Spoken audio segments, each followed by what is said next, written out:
I am the Tofu Golem. Please enjoy the video. You start by confirming Python 3, 8+ and an isolated virtual environment. Once done, pip install Dash, Pandas, and Plotly so you have core tools. Next, load and clean your dataset into a data frame. Make sure column types match your intended visuals. Then create app. Py instantiate Dash and define app. Layout with a simple DCC. Graph and HTML. Div. This gets you a runnable skeleton. Run Python app. Py and open the local server to verify the first plot appears. You now add interactive controls, drop-downs, sliders, inputs, assigning clear IDs. Once controls exist, define at app. Callback functions that take input and state and return output to update the graph's figure.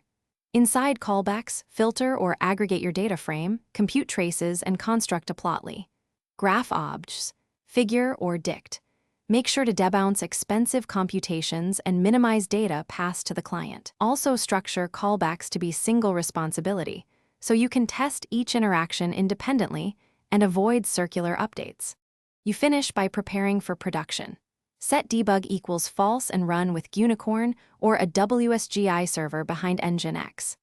Once deployed, monitor logs and use Flask caching to cache heavy computations or API results. This reduces callback latency. If things go wrong, inspect the browser console and server logs. Make sure callback IDs match component IDs and confirm returned figure keys are correct. A common tip: if callbacks appear not to fire, check for duplicate ID.